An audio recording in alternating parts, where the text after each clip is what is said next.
it's Eric Pappenfuss. It's Friday, so it must be a buy day. And today, Rebecca, our topic is lexicography. Do you know what that is? It is books related to the accumulation of words, dictionaries, etc.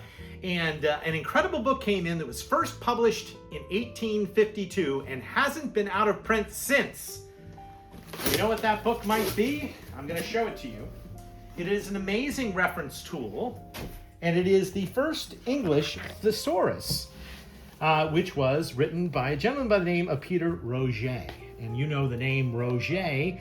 Today, Roget is a bit like Kleenex. It's not copywritten. You can, if you're publishing a thesaurus, you might just go with calling it Roget's thesaurus, even if it has no relation to this original thesaurus. Roget is considered the first person to do a thesaurus in English. Prior to that time, thesauri had to do with sort of ancient language lexicography, but here it is in English. And as you can see, he was a really interesting guy. He started out as a doctor, and he suffered from some mental health issues. And the way he coped with those was he created lists. And he just loved to make lists of words, and he would do this all the time, so much so that he eventually accumulated 15,000 of them, and he decided he'd put them together in a plan of classification.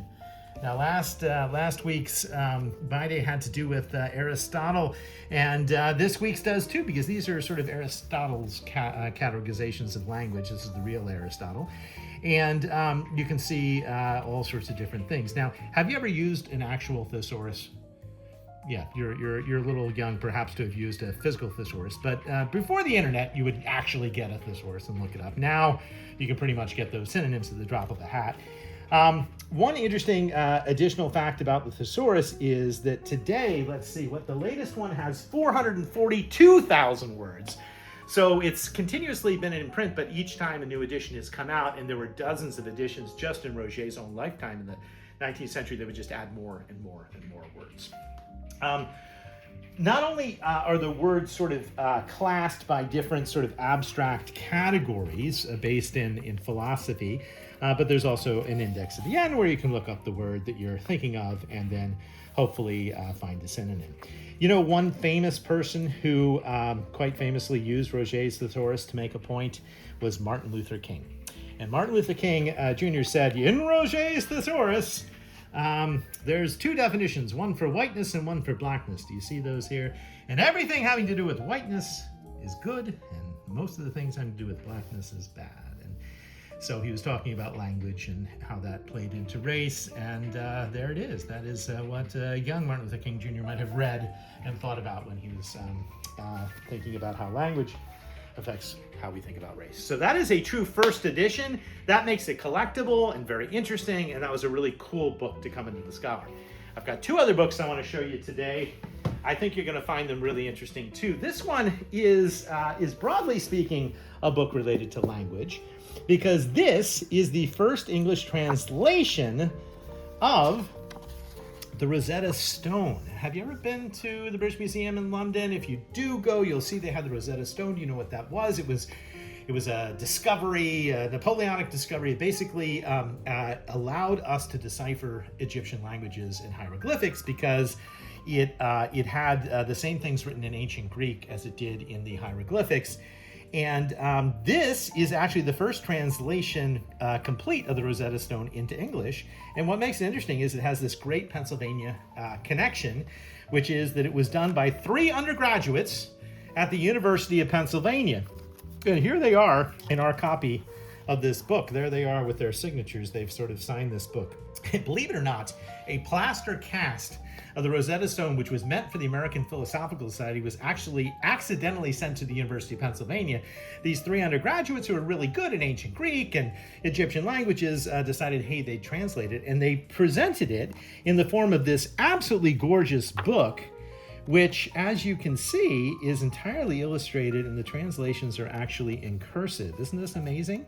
And this is considered the first American book to be published entirely by lithography. And it's sort of appropriate because lithography uses a big stone to make to be inked and to make the impressions for a book, and we're translating the Rosetta Stone. but also so it's not typeset. It was just one language after the other put together with these beautiful illustrations. Probably one of the most important American illustrated books, but also one of the most beautiful books of the 19th century, and all done by undergraduates at the University of Pennsylvania. And you can see some original copies of their work if you go to the University of Pennsylvania Museum today. So that is the Rosetta Stone, an incredible book about language, an incredibly beautiful book, and a wonderful thing to have in our collection here at The Scholar. And we are going to end with one more book that is clearly a dictionary, but it's not just your normal dictionary. It is a dictionary of slang. And it is, of course, 19th century, because that's what we do here. It is Gross's Classical Dictionary of the Vulgar Tongue, with slang phrases collected from tried authorities. And the story is that Francis Gross would, sort of wander the prisons and the other parts of London that maybe weren't so nice, and he would get all these great expressions and he'd put them together. This is a later edition, and it is edited by a gentleman by the name of Pierce Egan. And what makes Pierce Egan really interesting, Rebecca, is that he was one of the first great authorities on boxing. And he basically wrote all sorts of wonderful essays about the pugilism of the day, and he coined all the terms that are now currently associated with sports reporting and boxing, including calling boxing the sweet science. Have you ever heard of boxing referred to as the sweet science? Well, that was Pierce Egan. Now, I thought it might be fun. There's all sorts of great words in here. I thought it might be fun to give you a little bit of a quiz and to see how you did with your boxing terminology, because I'm sure you're a big boxing fan, right? Yes, no, okay, all right. So this is a Pierce Egan credited word.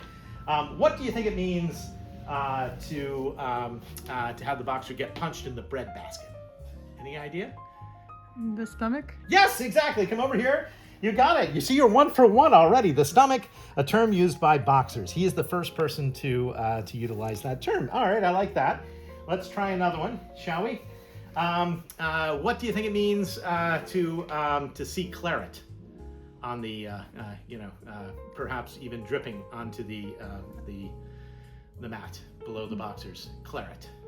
Blood? Blood, that's right. Come by here. You can see the claret was, in fact, French red wine, but is figuratively used as blood. And in his reporting, the good boxers did claret. This one is really interesting, okay?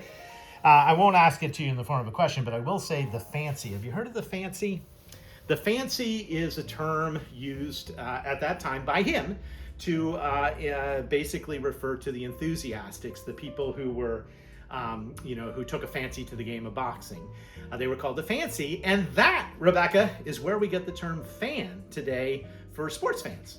Did you know that? You might have thought, especially with the Phillies, that it came from the word fanatic, but it really didn't. It came from the word fancy, and it came really from Egan's dictionary and his reporting about boxing. All right, how about that? Are you familiar with what it means to have game?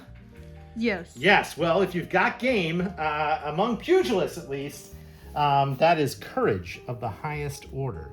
So he reported and coined the term having got game. You're learning all sorts of great. Do you know what it means to tickle the ivories, or to lose some ivories? Yeah, your teeth. Yeah, your teeth are gone. That was Egan, and that's in here in the dictionary. And let's see if we can end with a good one. How about a peeper? You know what a peeper was? Your eyes? Peeper were the eyes. Yeah, so, he could get pow right in the peeper. And at any rate, this is a really, really cool dictionary. So not only does it have all the terms that you might think about for referring to the great underworld of London at the time, but you also have the birth of modern sports reporting and sports terminology.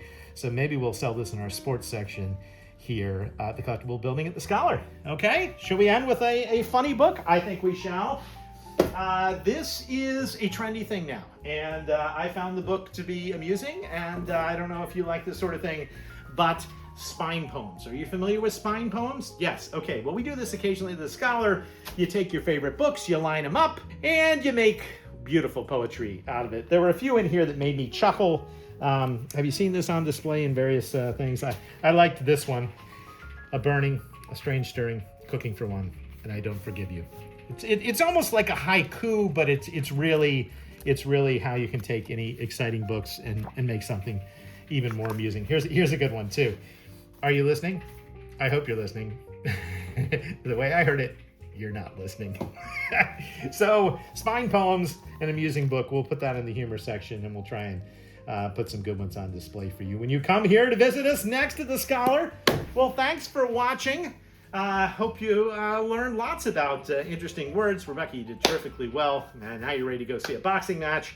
I hope you'll watch next Friday and every Friday at noon for more adventures in the world of books.